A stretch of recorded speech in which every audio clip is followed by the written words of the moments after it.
Good morning, members of council and staff and visitors. I will call this special meeting of Regional Council to order.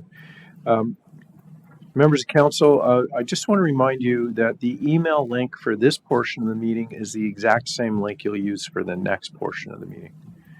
I'll call the meeting to order. We are currently located on land which has long served as a site of meeting and exchange among the Mississauga people and is the traditional treaty and treaty territory of the Mississaugas of Scugog Island First Nation. We honor, recognize, and respect this nation and its Indigenous people as the traditional stewards of the lands and waters on which we meet today. Mr. Clerk, we'll call roll call, please. Thank you, Mr. Chair. Electronic roll call is starting now.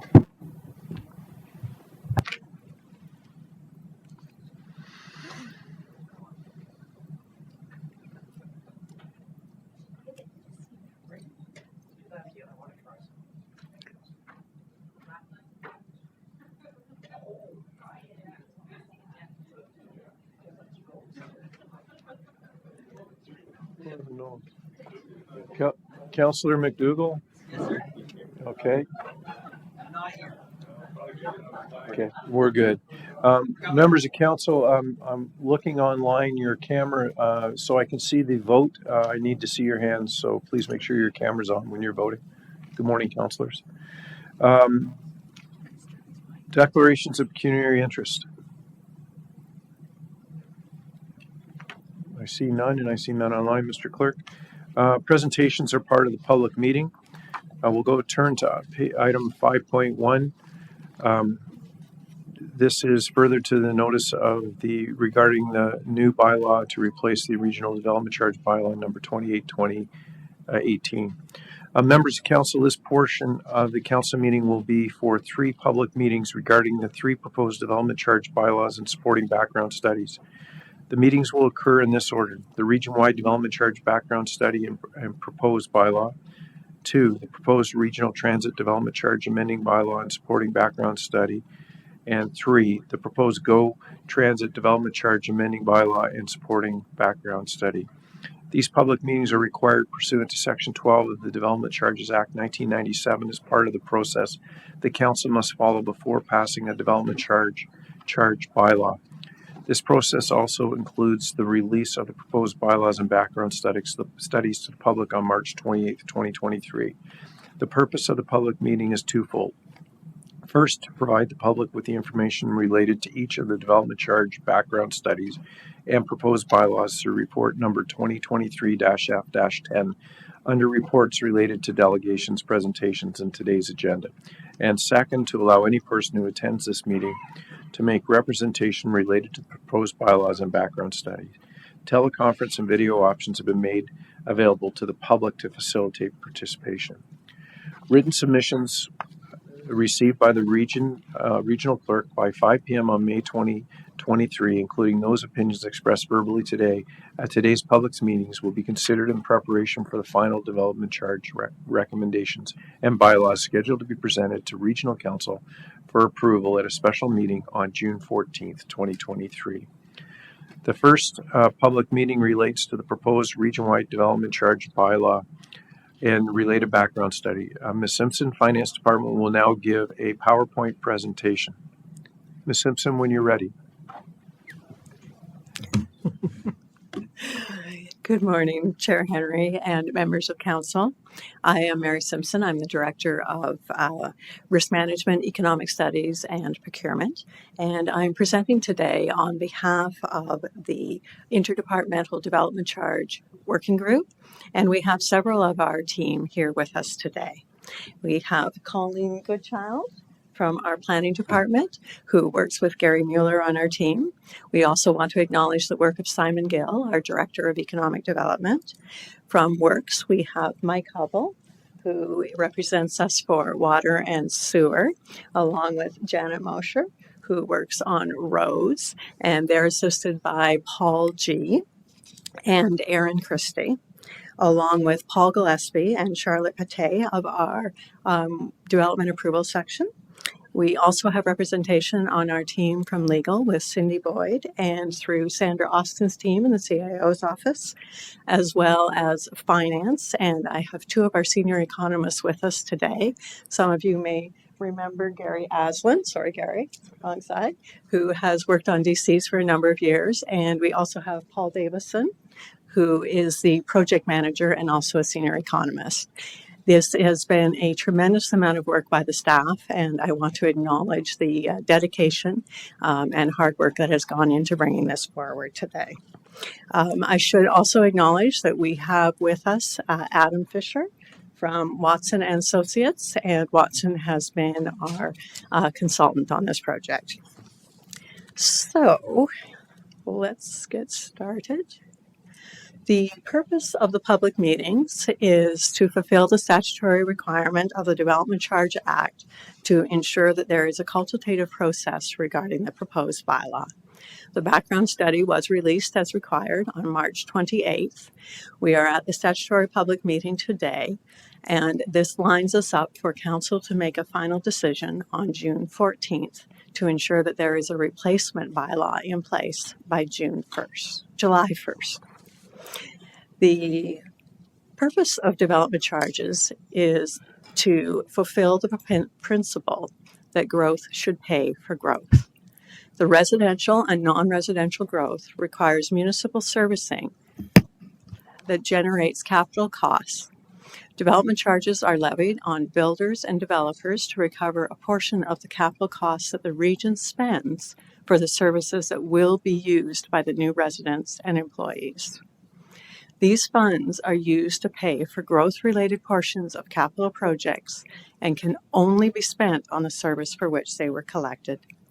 They're in fact held in trust in reserve funds that are dedicated to that purpose, and there are annual statements on the use of those funds provided to the Finance Committee on an annual basis, as well as being disclosed in the audited financial statements.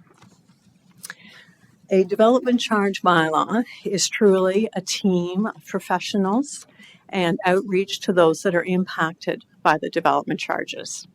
It is a multi-departmental project. We start with building the population and employment forecasts, in this case for a 10-year period. The capital program is then developed that will be required to service that population and employment growth. We do a number of economic and financial analysis to ensure that those costs are moving forward into the bylaw in the appropriate way. We consider the policies that will guide the implementation of the development charges, and we seek input from the other departments, feedback from our colleagues at the area municipalities, as well as that from the Build and the Home Builders Association, the Board of Trade, and the Chambers of Commerce. So how are development charges calculated? Well, we forecast the amount, the type, and the location of the growth for this proposed bylaw over the period of mid-2023 to mid-2033. We then forecast the infrastructure that's required to accommodate that growth. We estimate the cost of that new growth-related infrastructure.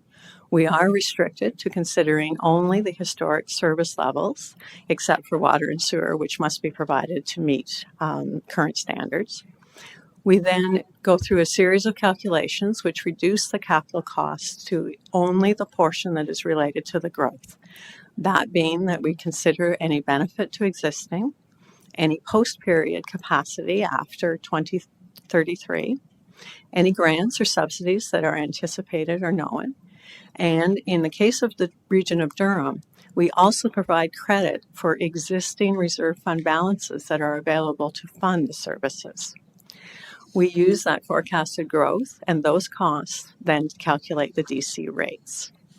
This graphic provides you with an overview of that process. You can see in the upper middle that we have reduced the costs down to those that are for the new development. We then take the residential share of those costs and divide it by the residential units, and the non-residential costs are divided by the non-residential square footage. This is obviously a very gross simplification of a complicated process, but at its essence, that is how the calculation works. For this proposed bylaw, we have had to consider a number of changes which have occurred to the Development Charge Act in the last 2 years. The new development charge bylaw that is proposed will now expire 10 and not 5 years after it comes in force, although we do suspect that we will be revisiting the bylaw before that 10 years passes. We also now have a mandatory multi-year phase-in of any new development charge rates over 5 years. They will be introduced in the first year at 80% of the calculated rate. We have removed housing services, which was previously collected, since it is no longer an eligible service area. Likewise, we have removed any standalone studies from the capital forecast because they too have become ineligible. And we have had to recalculate the historic level of service, which caps the costs that can be included from 10 to 15 years. In addition, there are a number of discounts and exemptions which will now apply to certain developments in this new proposed bylaw. For rental housing, there is a mandatory discount that depends on the number of bedrooms that are being provided. It ranges from 15% for a 1-bedroom to 25% for a 3-bedroom. Nonprofit housing will be exempt. And that includes, about 2 years ago, the province introduced a deferred payment for nonprofits.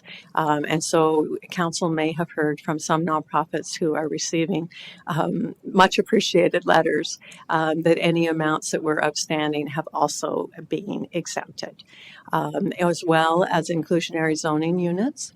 And once the bulletin has been issued from the ministry, affordable housing units will become exempt. At this moment, we're waiting for that bulletin to allow us to calculate the dollar value that will be used to define affordable housing. And attainable housing will become exempt, but it has not yet been defined by the province. In addition to those discounts and exemptions, there's also been a considerable broadening of the secondary units for second and third units in existing residential properties. And all of these changes have been included in the proposed bylaw that is before you. In some cases, we are not able to action them yet, but we have provided enabling language. In terms of the proposed policy changes that regional staff are recommending, we are proposing to change the definition of a bedroom to better align with the Ontario Building Code. We have worked with our colleagues in the area municipalities and have provided an updated definition. We are also proposing to treat stacked townhomes as apartments. Regional Council approved the Regional Transit Development Charge last spring, and in that bylaw, we introduced a new unit type because we were seeing it developing across the region of stacked townhomes. We are proposing to update the regional bylaw to mirror that change which was introduced last spring. And lastly, we are also proposing to shorten the time frame for the redevelopment charge credit from 10 to 5 years in order to better align with the area municipalities. However, the vast majority of the policies and exemptions are proposed to be maintained. That includes the collection policy, which for subdivision agreements has 100% due at signing of the subdivision agreement, or 50% of the water, sewer, and roads at signing, with the 50% then being paid within the first year. For most other development types, the development charges will remain due at building permit. There are the changes that the province had made 2 years ago that allowed deferred payment for rental housing, retirement, and long-term care. As well, it is proposed that the non-statutory, so these are the voluntary exemptions provided by the region in the last few bylaws, continue, and that being for bona fide agricultural uses, places of worship, parking structures, public hospitals, freestanding roof-like structures, so essentially canopies in gas stations, and the broadening of the industrial expansion exemption, which is mandatory, but in the region, we allow it to apply to freestanding buildings.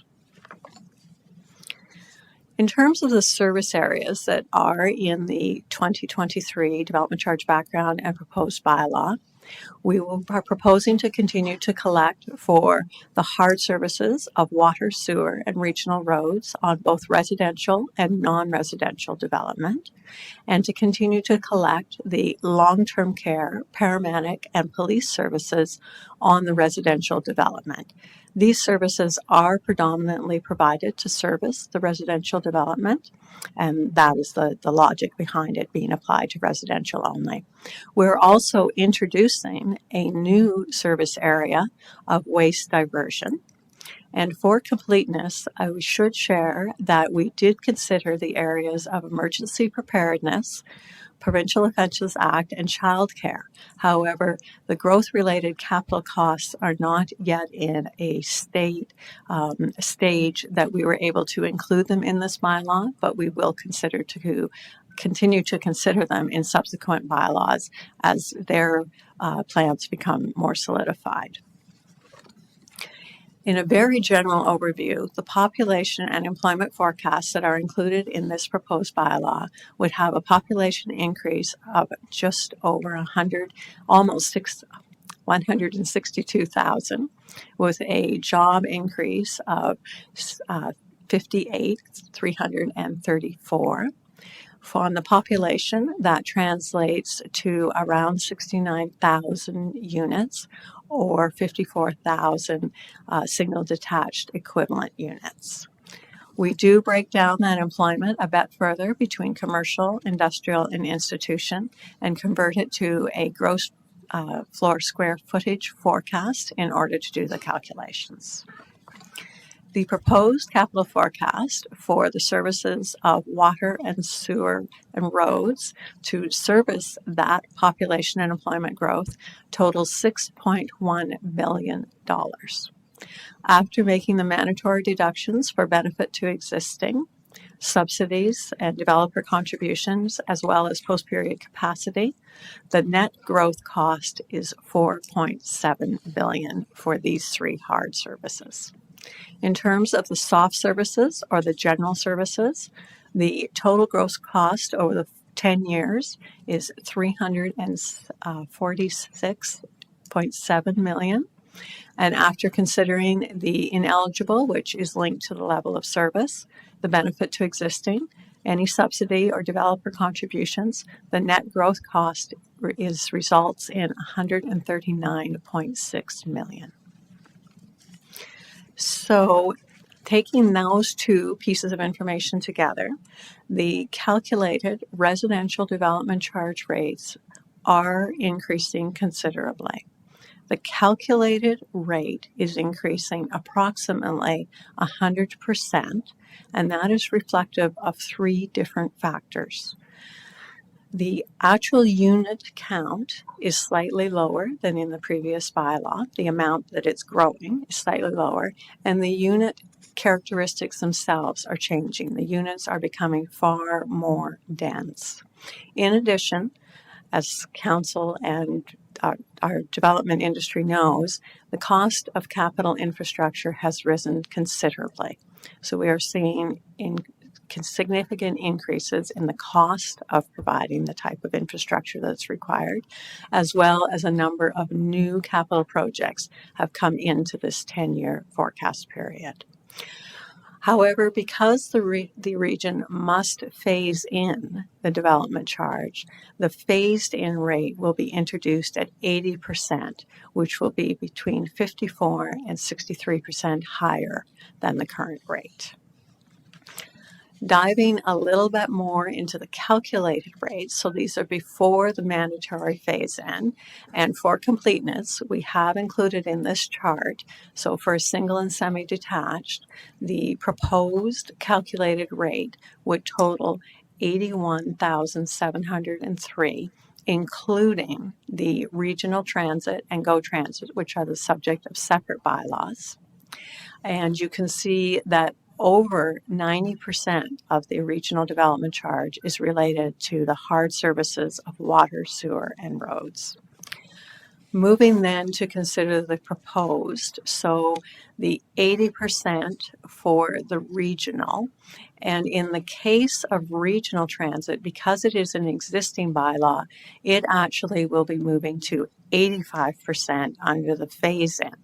So the increase that is shown for regional transit of 109 is entirely related to the mandatory phase-in of the rates, and it is not a change that is resulting from the proposed amendments to the bylaw. Not surprisingly, the majority of the increase in the proposed rates is related to water, sewer, and roads as well. Looking at the non-residential side, the calculated non-residential rates for commercial, industrial, and institutional are approximately 55 to 75% higher. This again is reflecting the increased capital costs and additional projects. On a phased-in basis, because the non-residential are phased in too, at 80% for the first year, the increase will be between 26 and 43% higher than current rates. Looking in this case at the proposed, so sitting at the 80%, the commercial rate, including existing regional transit, would be $42.32. For industrial, it would be $20.35, and institutional would be $22.40. And the increase then is shown on this table, again using the proposed, so the 80% non-residential. And you can see that a lot of the cost increase here is related to the increased costs that we're experiencing with regional roads. So although the development charge rates for the region are calculated based on that growth forecast and the related capital that is required to service that growth, it is helpful to consider these proposed, so these are the 80% rates, in the context of the existing development charges across the GTA. The bars with the arrows above them represent the 8 air municipalities within the region, and this is a comparison of total development charges over the upper tier, lower tier, and education. And you can see in terms of residential, which is shown on this graph, that the region of Durham is sitting in the middle of the field in terms of current rates. In this chart, we are looking at the retail rates across the GTA as they exist today, with the proposed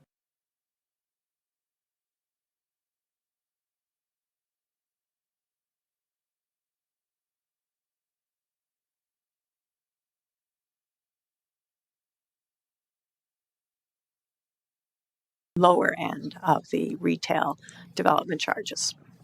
And lastly, the industrial charges, again, showing the proposed regional industrial charges in the context of those across the GTA, and the region is sitting in the bottom half of this comparison set. So, in summary, the region must have the Regional Development Charge Bylaw updated by July 1st. We are in the midst of the consultation and the formal public input phase. The Development Charge Study and proposed bylaw do comply with the Development Charge Act, and ongoing accountability for the development charges is provided through the mandated Treasurer's Annual Statement and the annual audited financial statements of the region. Next steps moving forward will be to complete the consultation phase, and submissions can be made by mail or email to the Clerk's Department, but they are due by 5 p.m. on May 5th. That will allow Council to hold a special Council meeting on June 14th to consider final recommendations and pass the bylaw, which must be in place by July 1st. And with that, I would turn it back to the chair. Thank you, Ms. Simpson. First in the request to speak is Mayor Foster. Yeah, Mary, thank you, and for the entire team, thank you for the tremendous amount of work that goes into this. Uh, Quick question: if we're looking at, for example, uh, the new rules that will allow 3 suites in a house, no development charges. There will be increases in water, sewer, police, all of that, but we are not collecting any development charges from it. So, how do you pay for those increased costs? Yeah.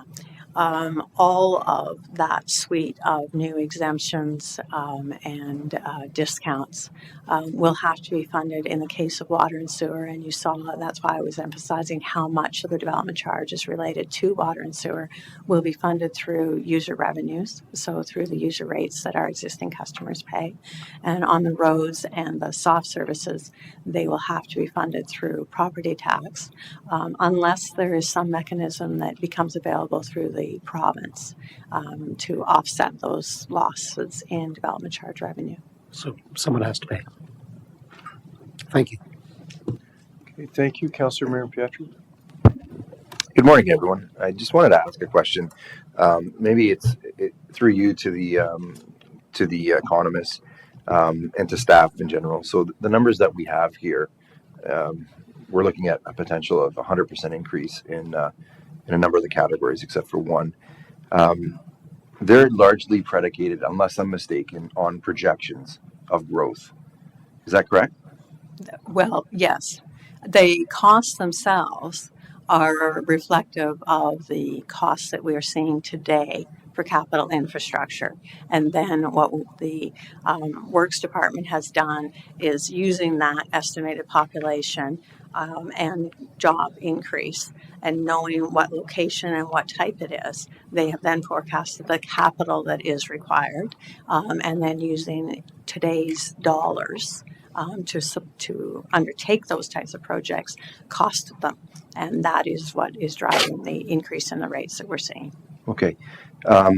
Relative to the previous growth projections, because I would think, just for our sake, it would be helpful to understand whether we've met those projections, and then through you, Mr. Chair, to staff, if whether or not these projections are realistic based on that, and also based on a lot of the urging of the province to move forward with housing and development and so on.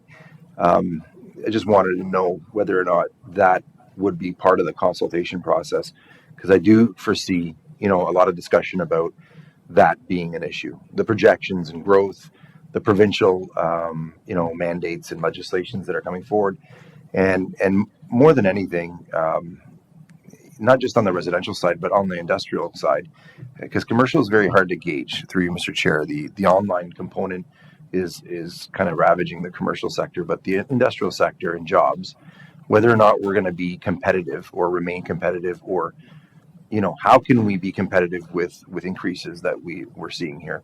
Okay. I can take the competitive part, but I'm first going to let Colleen Goodchild speak to the. Sure. Thank you. Thank you, Mary. Through you, Mr. Chair. The forecast that's used for the development charge background study is based on our existing official plan 2031 forecast and what we're anticipated to achieve in that 10-year period. We are below what was anticipated in the regional official plan of 960,000 people. So this forecast takes us out to mid-2033 at 923,510 people. The current official plan is also based on a lower intensification rate than some of the work that you've seen through our municipal comprehensive review. But our next development charge background study that would go out much farther for the forecast would then incorporate our final adopted regional official plan. So hopefully that helps with the population side. In terms of the commercial, the forecast is based on the employment forecast that would have been in our current official plan as well, looking at where we are currently. And that's why the jobs actually don't get to the 350,000 jobs of the regional official plan. We get to about 323,000. So that's in the background study Appendix A if you want some additional information there. But certainly we do have Watson & Associates engaged for this DC forecast. who are the same firm that has helped us with the MCR and that forecast. So they are looking at some of those same things that we've talked about through Envision Durham. Okay, I appreciate that through Mr. Chair, because I take issue at times with the projections, because there are, they're projections that don't meet, the understanding of the potential of delays. For example, pandemics, downturns in the economy, and maybe they do, but I just find that we're aggressive with some of our projections, and I want to be careful, because if we're basing our numbers potentially on those projections, then falling short and overestimating may put us in a position of being uncompetitive. Now, the one thing that I would just end on is whether or not staff have established a number that's not the 100% increase as being a fallback, because I do think this is going to have a challenge meeting. I think approval through not only council but also the stakeholders that are going to be involved in the process, because this goes to consultation after we move forward. Correct, through you, Mr. Chair. Thank you for the question. We do believe that these rates are competitive. We also believe that they strike a balance between funding growth from growth to the extent that we are able, and not having that increased burden. There is already a considerable burden that is being shifted to property tax and user rate payers today based on the mandatory phase-in over 5 years. We know that that number, based on the existing rates today, would have been over 300 million. So this proposed bylaw is very much a balance of requiring, we realize that it is a significant increase. However, it is an increase that is required to fund the growth-related capital that we require for water and sewer and roads in order to meet the needs of our growing community. And through you, Mr. Chair, I appreciate that, because I think on paper that's exactly, I think, where people would expect that to go, but it does translate largely in whether or not we're competitive, and more so if you're looking at housing, whether or not it's affordable. And I think that the notion that developers will pay and growth will pay for growth is one that we try to achieve and strike a balance with. But we find that it is passed along to the property owner or the buyer, and then essentially they're still paying taxes. So it's almost a proposition that becomes a double net negative. So I just the last thing is whether or not, with the growth that's projected, and say it's realistic that our projections are met, we've assessed what we can seek from the federal or provincial governments to make us whole, as they say, when dealing with growth. Because I think the gas tax funding that we initially received in the early 2000s hasn't really been prorated to the level that growth is being forced on us. So if we're falling short, for example, and not going to the 100% increase, is there a variance that we're able to take to the federal and provincial governments and say, listen, we weren't able to meet this through the consultation process. Our property taxes are increasing. Here's what we need in order to meet your legislations. Are we looking at that as well? We can certainly undertake to provide that type of analysis when we come Sure. back with the final recommendations in June. And I think that we will be able to quantify what we believe that the transfer as being. Hopefully that's helpful. Thank you. Thank you, Mr. Chair. Thank you. Just a quick clarification. Ms. Simpson or Ms. Goodchild, Durham Region is the first community out of the box with development charges. From a competitiveness, the other municipalities are seeing the same challenges with water and sewer. So the increases that are grafted don't represent what the other municipalities are going to have to do. Would that be correct? My apologies, Mr. Chair. I should have clarified on those comparison slides that both York and Halton had recent development charge bylaws in the last year or so. And so they have had to retroactively phase in those rates. So the rates that are shown, and they're predominantly on the left side on the higher scale, for both York and Halton do reflect the proposed or the 80% reduced rates, and they do reflect the capital costs that were occurring in that time frame. But you raise a very good point. The recent increases in capital costs have only really been shown through the regional development charge, which is in $2023. Thank you. Mayor Schumer? Thank you, through you, Mr. Chair, and thank you very much for this report. Double-edged sword. It's not nice to look at, but just to confirm, this bylaw is basically being designed under the new legislation for 10 years, correct? That is correct. Okay, and you mentioned that there's a number of items that were that we couldn't at this time factor into it, but we're going to look at that in the future. So roughly when would we be looking at that? Oh, well, for the categories of affordable and attainable, we are entirely reliant on the schedule of the province. When the province introduces that additional information, what we have been able to do, or what we've attempted to do, is design a proposed bylaw that will enable those two changes to come into effect. Provincial legislation will always override the regional bylaw, and then we would go back in and do essentially a bit of a cleanup if it is required. In order to bring the bylaws up to date. But for affordable and attainable, there was sufficient information provided. We just can't implement them until we get the additional information from the ministry. But were there not some services as well that we don't have factored into this current study that what we might be looking at down the road? You have a very good memory. Yes. We do know that land is particularly sensitive, and we are expecting to have some additional definitions about some categories of land which may be deemed ineligible. So it's my understanding that if these bylaws are kind of reopened, that the phase-in restarts. Will that apply if we're looking at these? That is not clear at this point. As the chair indicated, the region is one of the larger municipalities to be going first under the post-Bill 23 regime. We're not sure if an amendment will trigger a full phase-in, and it would depend on the scale of changes that needed to be made to the bylaw. Okay, so just to confirm, if at that point we determine that reopening this, amending the bylaw will re-engage that phase-in, we'll kind of do an analysis to say, hey, is this worthwhile? Because now we're going to reset back to 80%.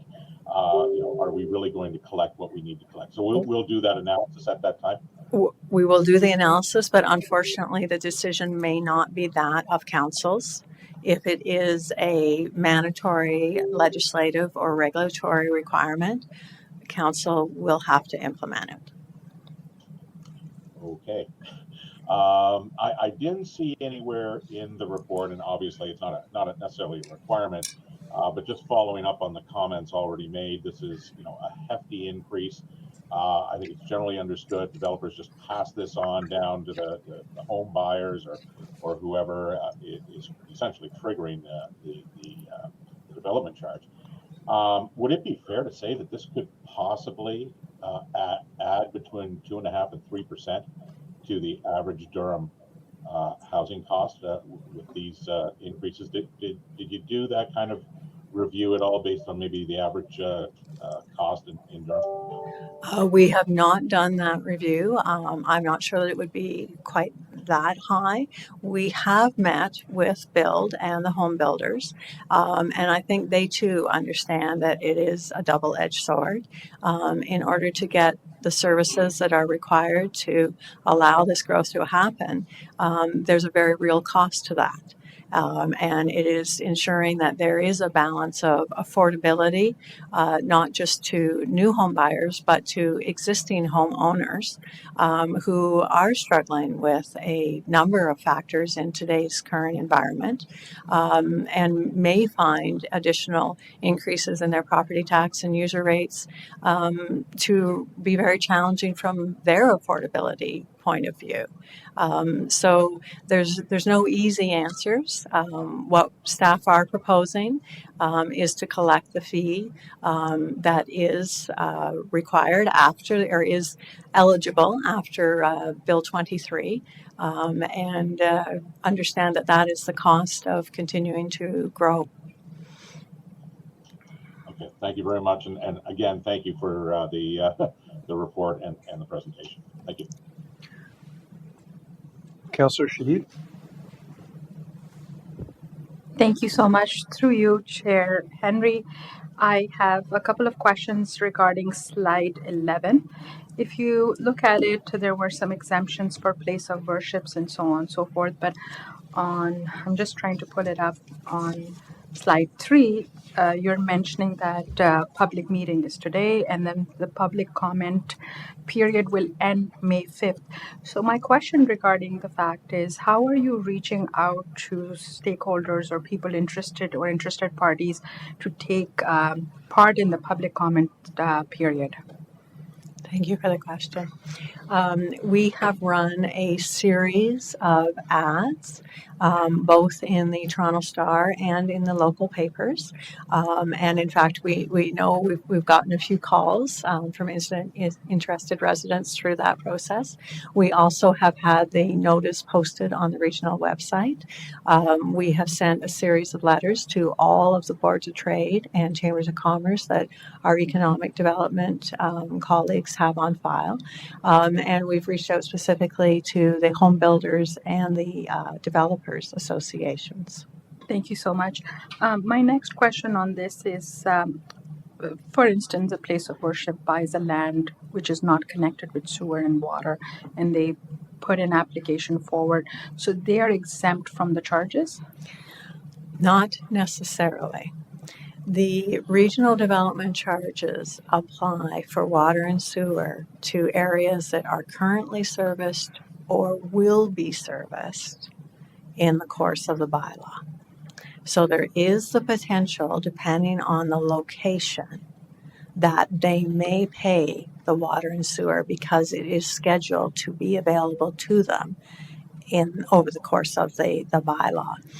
Our strong recommendation is to advise those groups or any group that is considering development on a currently unserviced property to contact our development approval section in the Works Department and confirm the status of the water and sewer development charges for that property. The roads and the general services apply across the region to all property.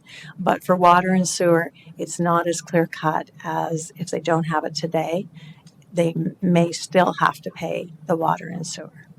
Thank you. I'm just going to, it may not seem like a question, but it's something that may come out of the question. I'm just trying to understand it, Chair Henry, if I have your permission, because a lot of place of worships are going further and further because our OPA does not allow place of worships anymore. So, I mean, if it's not converted into a place of worship, what happens then? Just yet. Yeah, I'm just asking the economist to pull up the definition that we use for place of worship. You're right, I got all focused on the water sewer question because that's a little subtlety there. For place, yes, thank you. The definition that we are using for place of worship, which would mean they were exempt from development charges, is a building or structure or part thereof that is used primarily for worship and is exempt from taxation as a place of worship under the Assessment Act. So if they qualified under that definition, the region voluntarily would exempt them from development charges. Okay, thank you so much. I really appreciate it. Thank you, Chair Henry, for that. Okay. Thank you, Councillor Leahy. Thank you, Chair. Through you. So I have some questions just to rate in the dollars.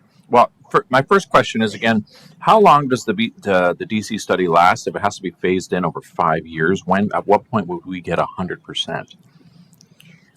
We will achieve 100% in year 5 under the mandatory phase in. That's 100% of the calculated rate. So it phases in the first year at 80%, and then 85, and then 90, and 95, and then the 100. And then how long does the DC study last? Just as a The- reminder. Yes, the bylaw now can last up to 10 years, but for a variety of factors, including the fact that some of the legislation is still outstanding, is our understanding from the province, as well as the fact that there are 3 areas within the region that have moved from the green belt into development. As well as the third factor is that the province has requested new housing targets, and those targets are not fully incorporated in this bylaw. There you are. Yeah. Thank you. No worries. They're not fully. They use 70. Is it 68? 68,000. That is the new housing target that the 5 lakeshore municipalities have committed to. That information came very late in the development charge process. So the development is not fully in these forecasts. So the technical answer is that it can last up to 10 years, but because of those variety of factors, we suspect that we'll be revisiting the bylaw. And just like Mayor Schumer was saying there, like if it takes 5 years to get 100% and we have to keep redoing it because we're not covering all our costs, aren't we going to never actually achieve 100% recovery of the DC's charge under the way it's structured right now? It's a little bit frustrating, yes. Okay, so again, it just seems a bit ridiculous, but just clarifying for the accuracy. Also on slide 15 and 16, I totally want to understand the full impact to taxpayers. You say on slide 15 was about $6.1 billion forecast for water support, of which $4.7 billion is net growth related. So I would assume that that $1.4 billion difference plus the difference on slide 16 of about $217 million, that has to be taxpayer funded, that difference. And is it under so that's part A of the question. So about 2/3 of that actually are funded from water and sewer, because so much of it is related to the hard costs related to water and sewer. And as we have already undertaken, we will provide more analysis in the June 14th report when we come forward with the final recommendations. And then through you, Chair Henry, so if I can understand that, if it's coming through water and sewer, will it be paid for through water and sewer rates, or is this again taxpayer? I got to raise taxes to get this money. Like, that's what I'm trying to understand. Our long-standing regional policy is to fund water and sewer from user rates and development charges. There is some consideration that may be given to requesting the province has made some commitments around making municipalities whole. And so I think we will be looking for all sources of financing. But for water and sewer, if it does fall back to the region, it would be funded through the user revenues. And not development charge. So that capital cost would be, we would increase the water rate and that would capture that, and it wouldn't be a property tax increase for the water and sewer piece of this capital part. Exactly. So the water and sewer that we can recover from development charges, we are proposing to do so. But for the exemptions and for the parts that are ineligible, they, for water and sewer, would go to user rates to be funded, unless there's a source of revenue that comes in from the province or the feds. Likewise for roads and all of the general services, which are much smaller, but still are included, they are funded from property taxes or potentially from the province. And then my last question, we've thrown around the number around $300 million. So is that this part of this non-growth related piece, is that's because of the 80% to 100% increase? Is that where that number's coming from? Yes, the 300 is the 100 million was the estimate that we provided to council late last fall of the impact of the phase in, and that was using the existing regional development charges. Mhm. When we come forward with the analysis to support the final recommendations, it will likely be double using the proposed rates.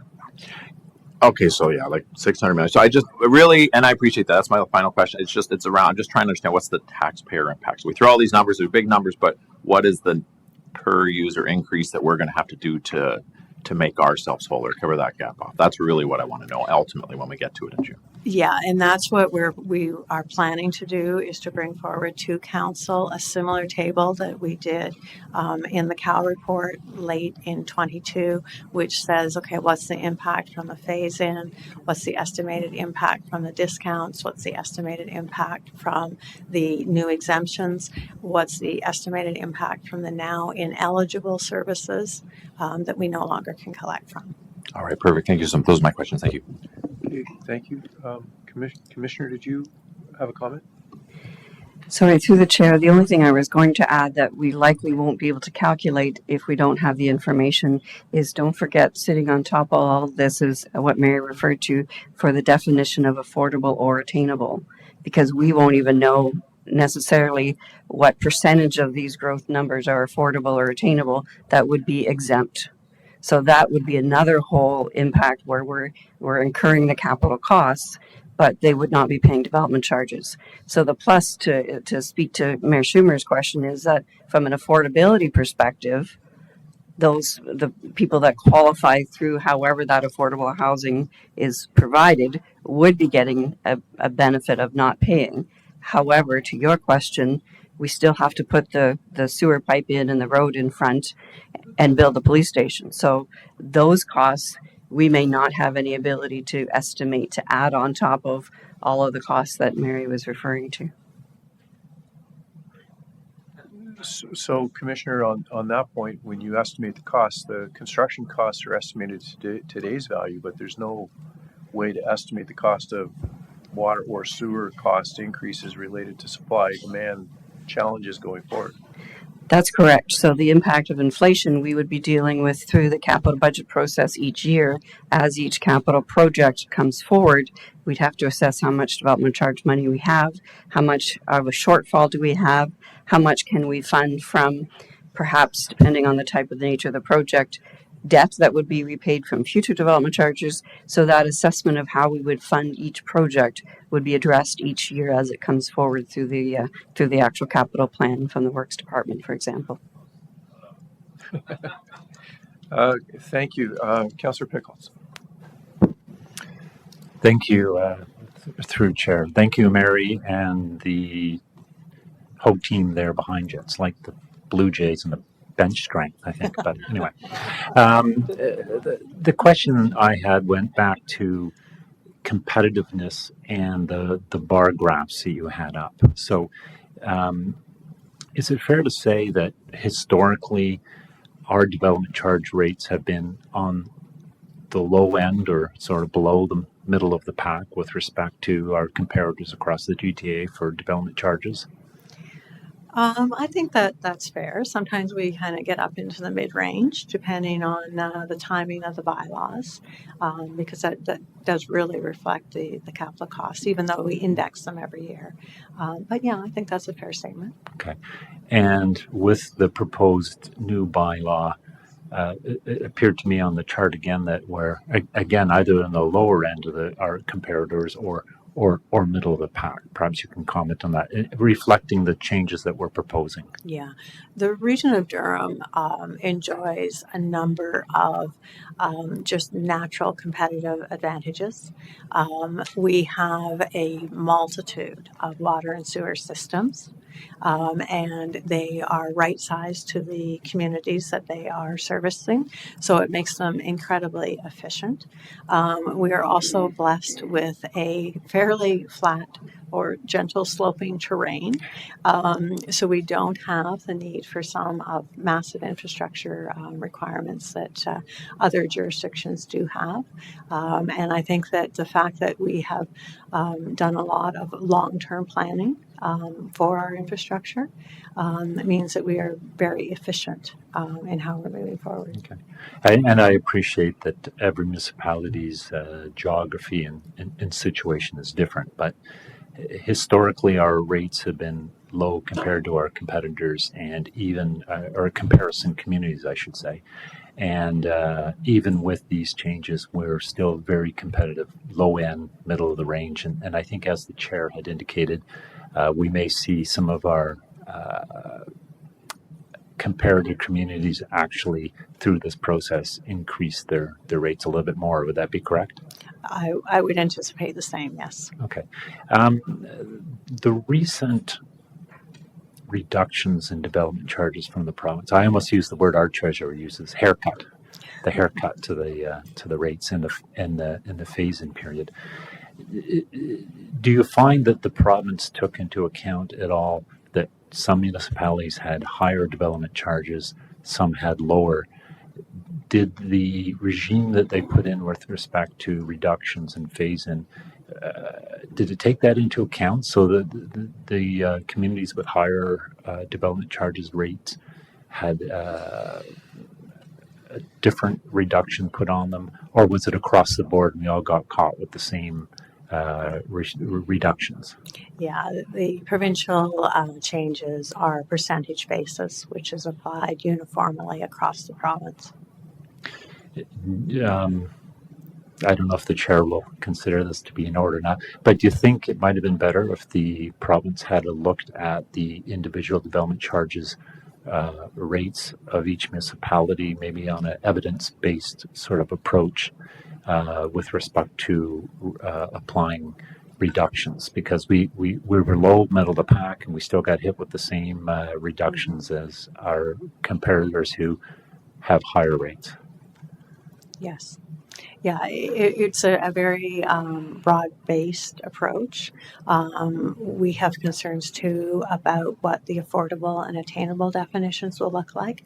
Hopefully, they will not be uniform across the province because that would obviously mean that we had considerable exemptions within the region. So it is a very broad brush approach.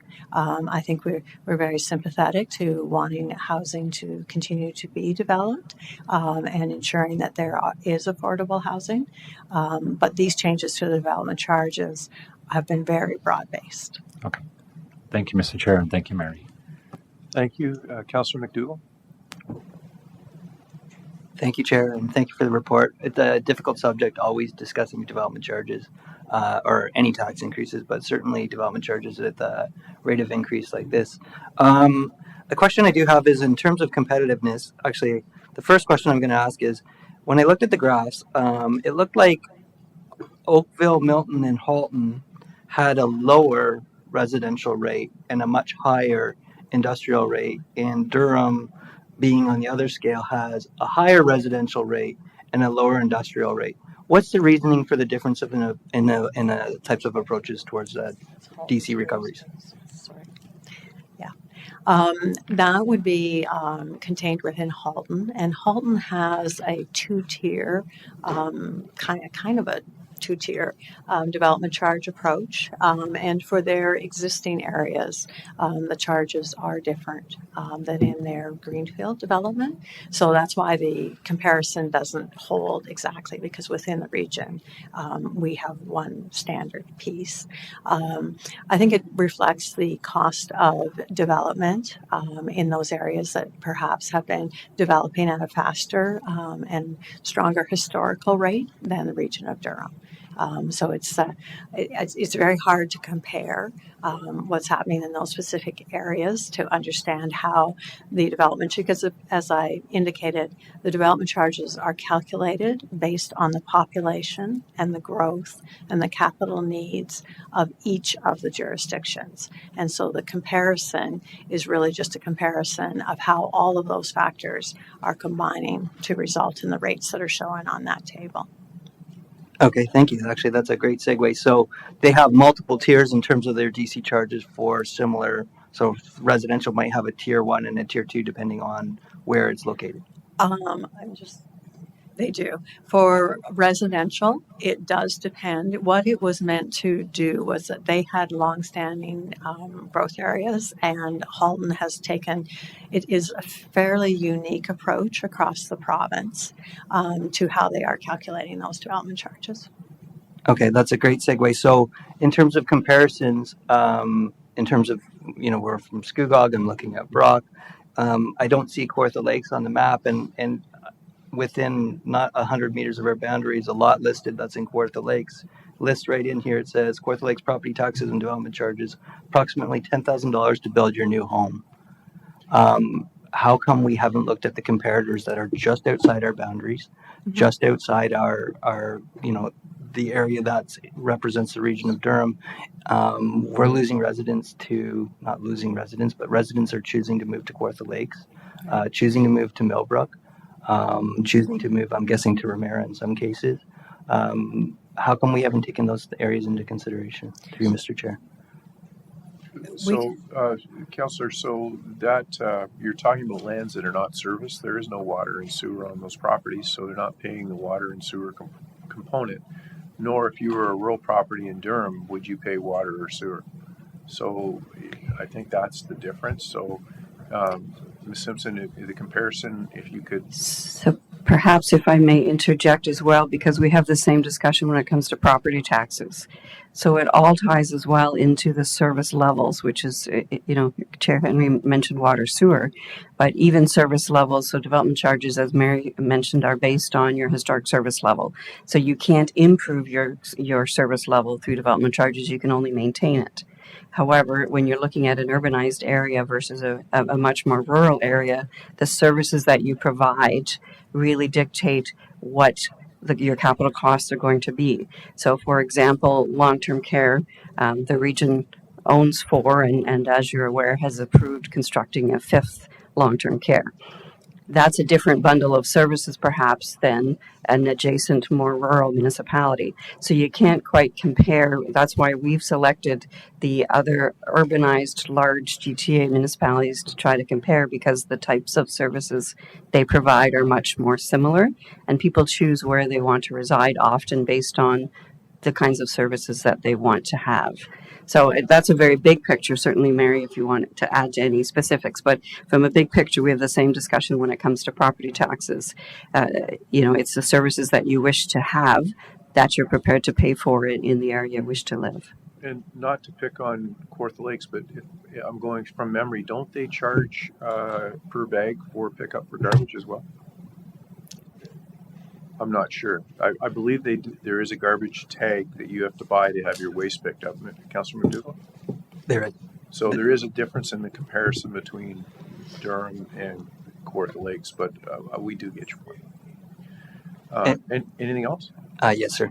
Through you, Mr. Chair, certainly I agree 100% that people choose, to where they live based on the services that are provided.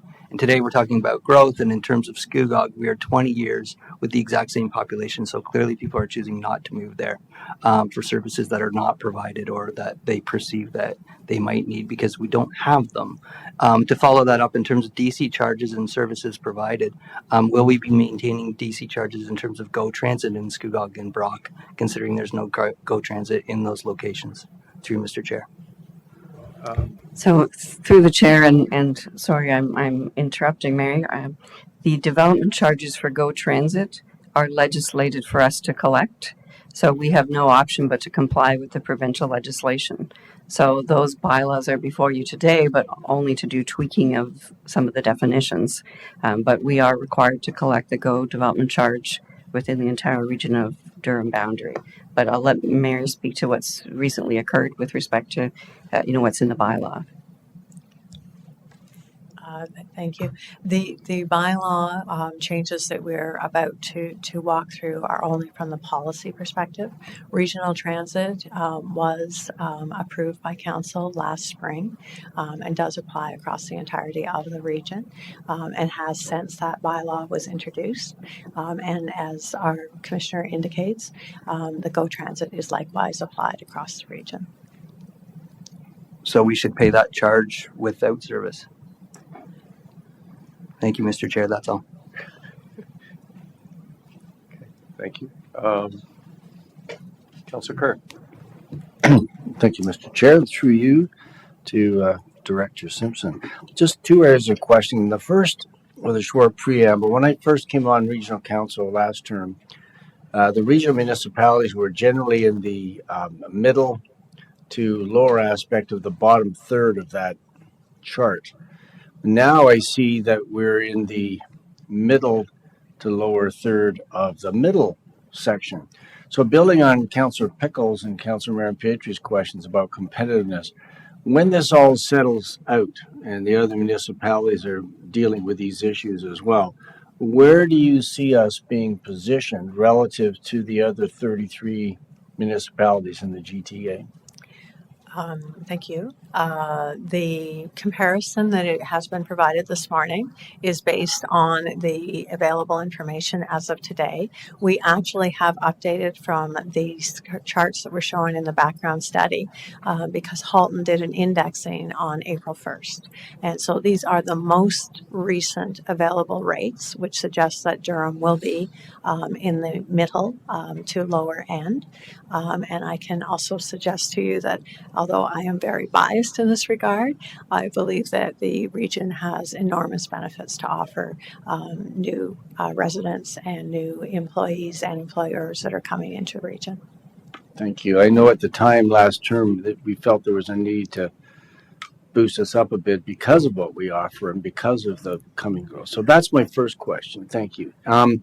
Secondly, I don't know whether you're able to do this today, but I get asked this question by constituents as residents as well. Are you able to give us a clear difference in the definition of affordable and attainable, please? Attainable seems to be a bit of a new one. Affordable is misunderstood. There are a number of different definitions. What's the difference essentially today between affordable and attainable? There are an enormous number of definitions for affordable, and at the moment there is no official definition for attainable. The affordable has, since we've been involved with the download of social housing back in the day, we have seen a variety of definitions depending on what program was being implemented for affordable housing. The Development Charge Act, with the changes that were brought about in Bill 23, does set down a definition, and we have used that in the proposed bylaw. But what is now required is a bulletin to be issued by the ministry to provide the numeric information that is required to activate that definition.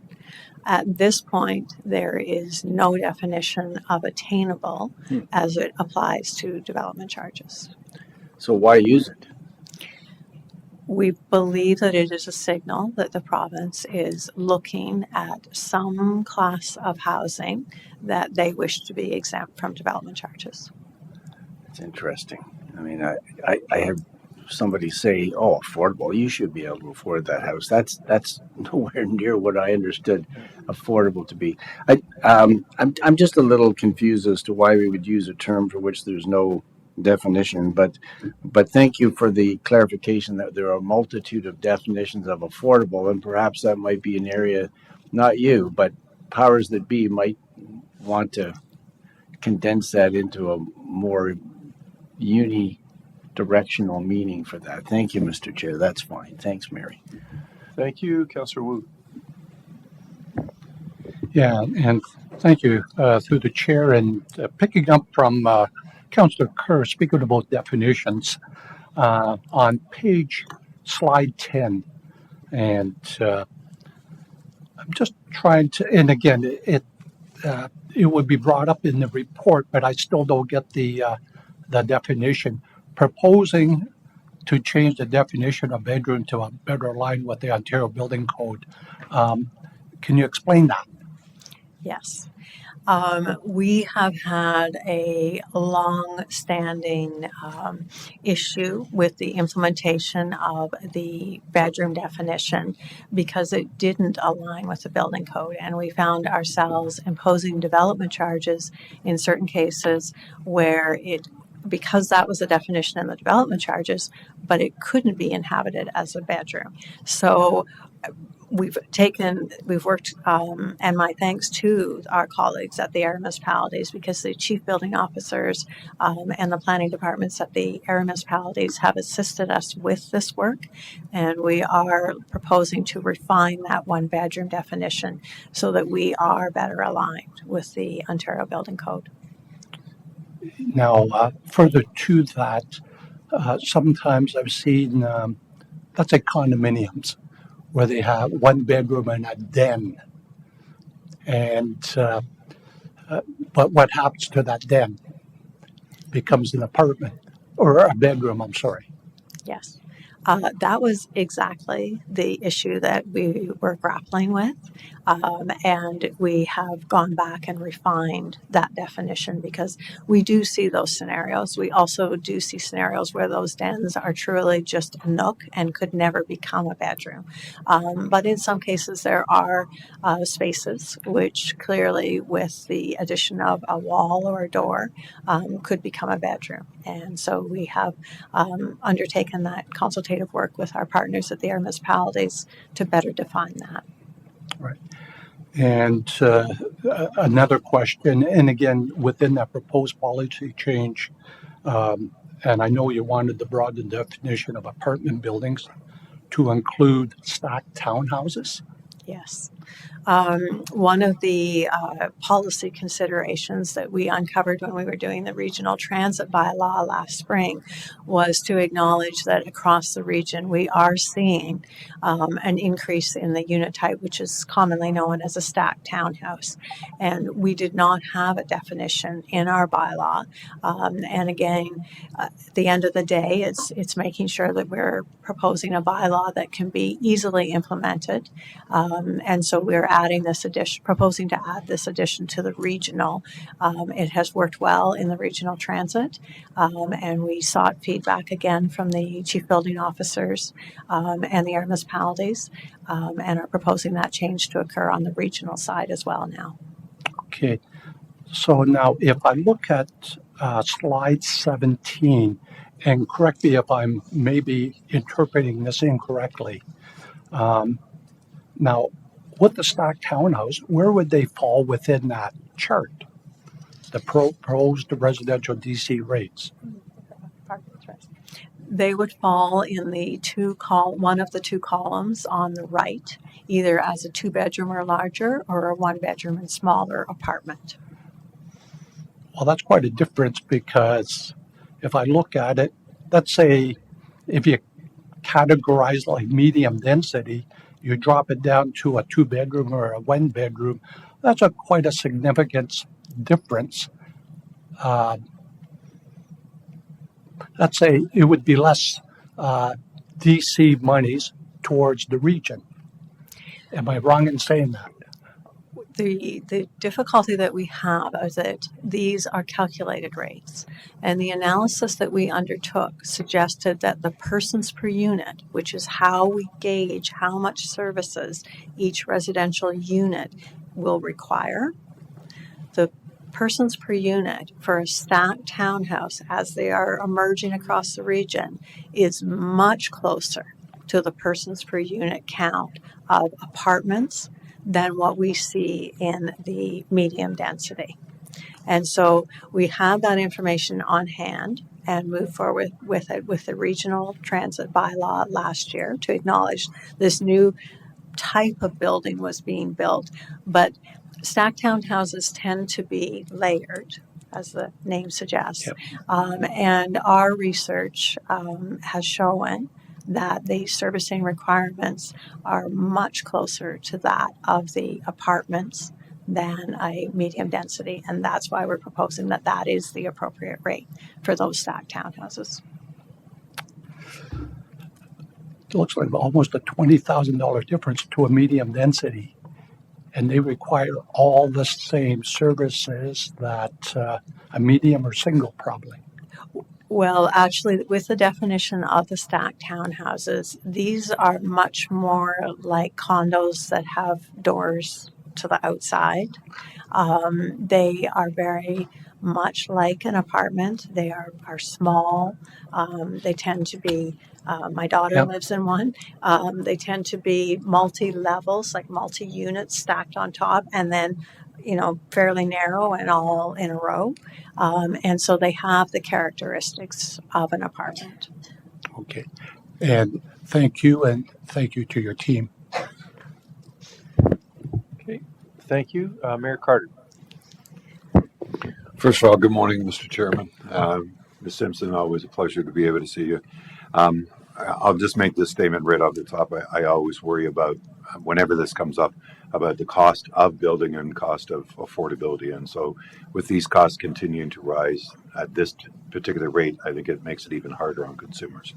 So the concept was, to my understanding, that density really makes government a lot more efficient, cuts costs, makes sure that it really is more efficient.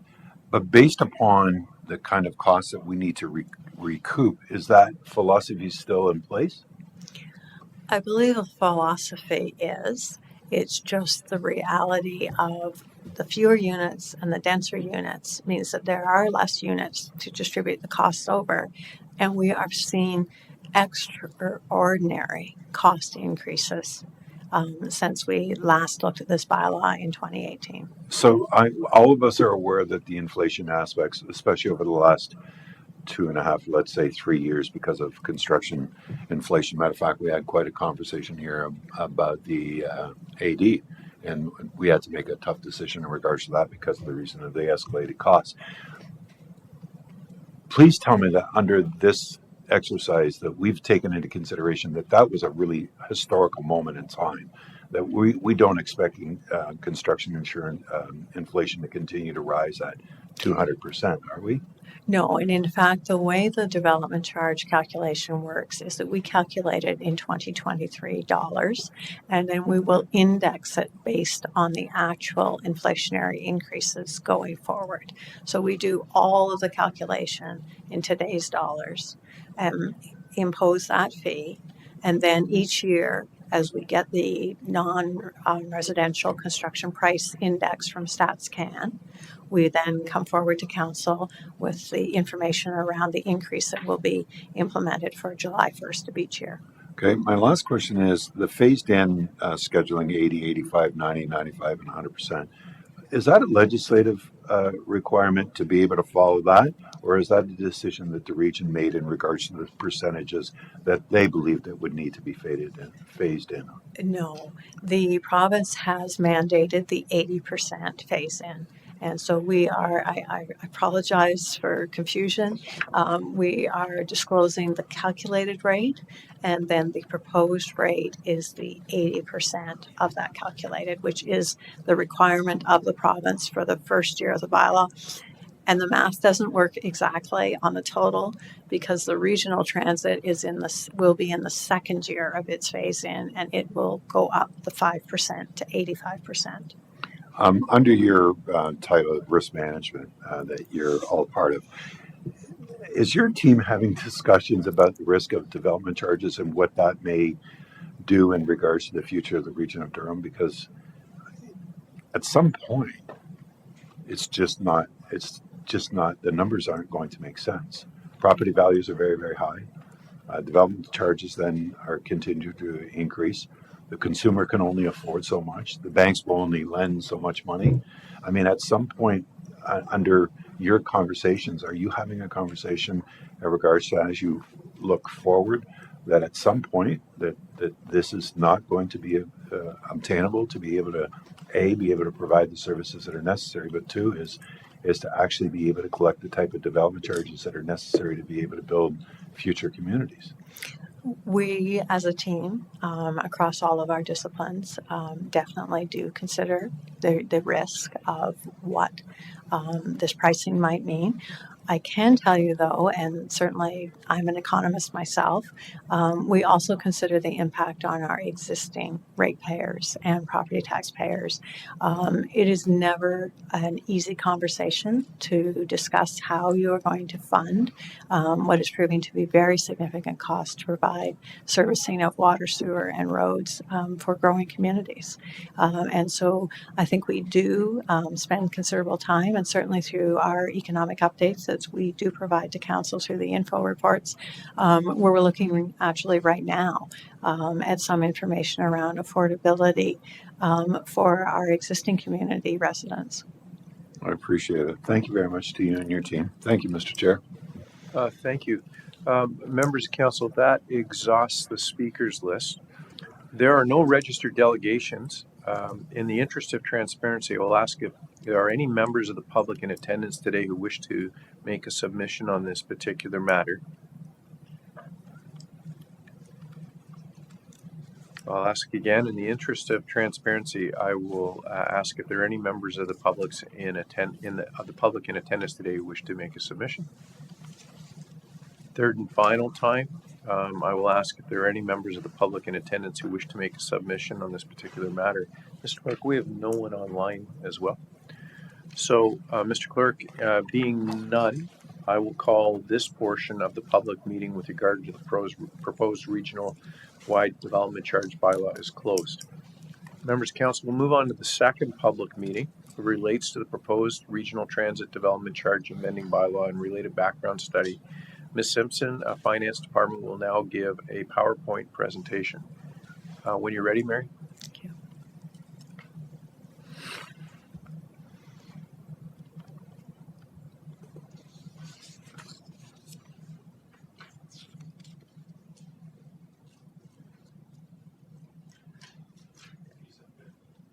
Yeah, ta-da. Okay. Thank you, Regional Chair, members of council, and the public. Oops. This is like my TV clicker. Okay, let's go back. Public meeting number 2 regarding the Regional Transit Development Charge Bylaw amendments. And these changes are here before you today for public input, and they are all related to policy. There are no proposed changes to the development charge rates themselves in this regional transit bylaw. As we've discussed in the first public meeting, we are proposing to align the policies and definitions, specifically being the definition of a bedroom and the recasting of the redevelopment charge credit from 10 to 5 years to better align with the area municipalities. There is no proposed change to the development charge rate for regional transit. The number that has been disclosed for completeness reflects the moving of the phase-in to 85% per the provincial legislation. The next steps for the amendments to this bylaw would be to consider any public input to be received by mail or email by 5 p.m. on May 5th. And council will have a special council meeting on June 14th to consider the final recommendations. And this bylaw would also be implemented for July 1st. And with that, I would turn it back to the chair. Members of council, questions? Councillor McDougall? Thank you, Mr. Chair. A quick question, just in terms of the definition of a bedroom. Do we have what that is? Yes. Thank you.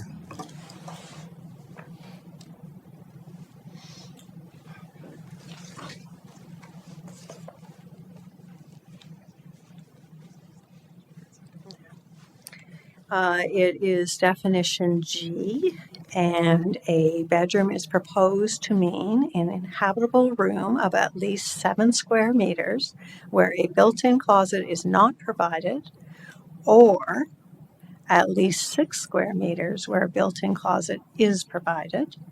That would include a den, study, loft, or similar area, but does not include a living room, dining room, bathroom, or a kitchen. So that is the proposed definition. Essentially, and I'm paraphrasing a bit here, we've added the square footage in that definition, and that better aligns with the definitions that are provided through the building code. Okay, so we are now determining what is and is not a bedroom in terms of a set of drawings. We have always had to do that in order to implement the apartment and condo rate.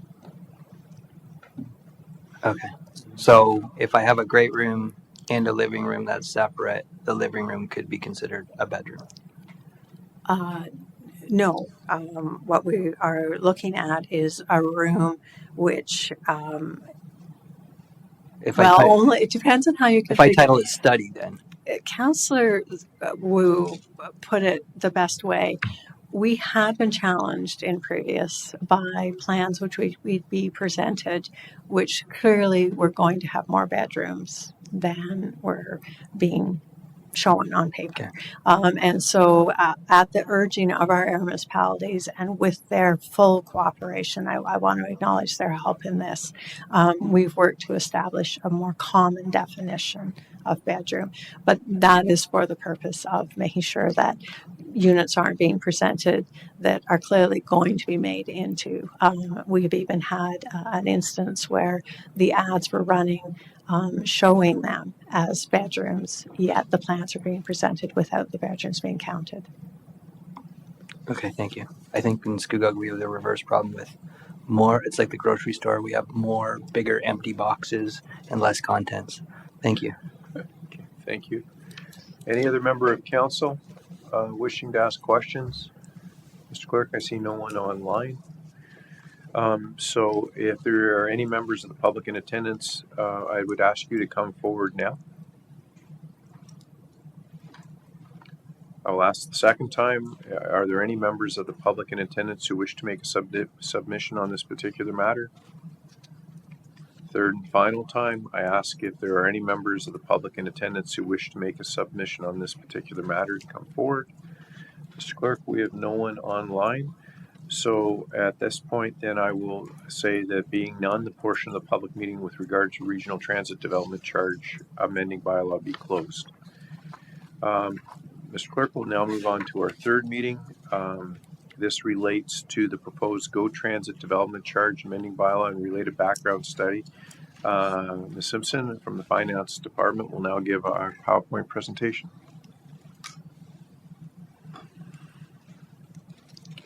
Thank you, Chair and members of council and the public. This third meeting is considering the proposed amendments to the GO Transit development charge bylaw. Likewise, the proposed changes are all related to the policies that guide the implementation of this charge, and we are proposing to align the definition of a bedroom to be similar to be the same as in the regional proposed bylaw and the existing regional transit. We're proposing to treat stacked townhouses as apartment to ensure that there is consistency across the three bylaws, as well as reducing the application period for the redevelopment credit from 10 to 5 years, again, to better align with the area municipalities. And there are no changes proposed to the development charge rates for GO Transit. The next steps are following the same time frame. Public input is invited by mail or email, but must be received by 5 p.m. on May 5th.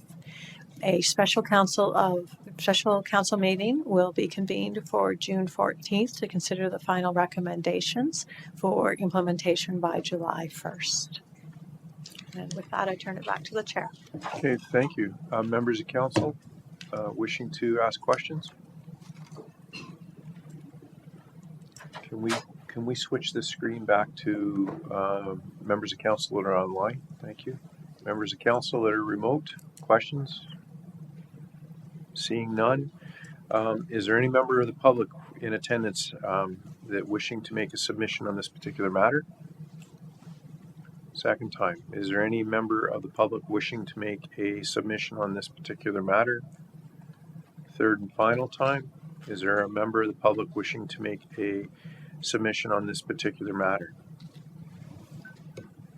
Mr. Clerk, we have no one online. So at this point, I will, being none, the portion of the public meeting with regard to GO Transit Development Charge amending bylaw be closed. Members of council, thank you. Ms. Simpson, to you and your team and the hundreds of hours that were put into preparing this, and through your crystal ball trying to forecast supply chain challenges and costs related to this. On behalf of council, I just want to say thank you for bringing this forward today. Members of council, the next item in the agenda would be to communications. There are no communications. The report related to the presentation today, report number 2023-F10, is on page 40 of your agenda. There is a recommendation. I'm looking for moved by Mayor Ash, seconded by Mayor Foster. Questions on the item? It's now on the floor. Seeing none, Mr. Clerk, I will now call the vote. Members of council that are remote, I'm asking you to turn your cameras on so I can see your hands when I call the vote. If I don't see you, Mr. Clerk, I really won't be able to accept them. Everyone is present today, but if there is no camera, that would be a no vote, right? Correct. Okay. So, sorry. Request to speak, Mayor Collier. Mayor Collier. Ask for recorded vote, Chair. Recorded vote. Okay. Thank you. Thank you. Recorded vote has been called. I will now call. Mr. Clerk, I'll call the vote now, please. Thank you, Mr. Chair. Recorded vote beginning now.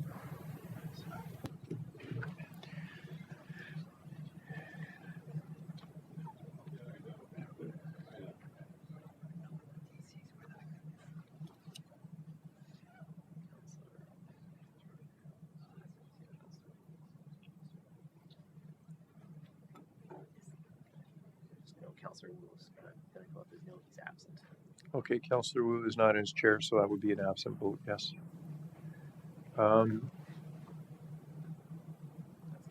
Okay, it's only because he's not in his chair. All right, members of council, we'll move on to Mr. Clerk. That takes us to bylaws. There are no bylaws to consider, but there is a confirming bylaw. Mayor Ash. Thank you, Mr. Chair. It's moved by myself and seconded by Councillor Barton, the bylaw number 25/2023 being a bylaw to confirm the proceedings of the Council of the Regional Municipality of Durham held at their meeting held on the 12th day of April 2023 be passed. Okay, on the confirming bylaw, I'll call the vote. All those in favor?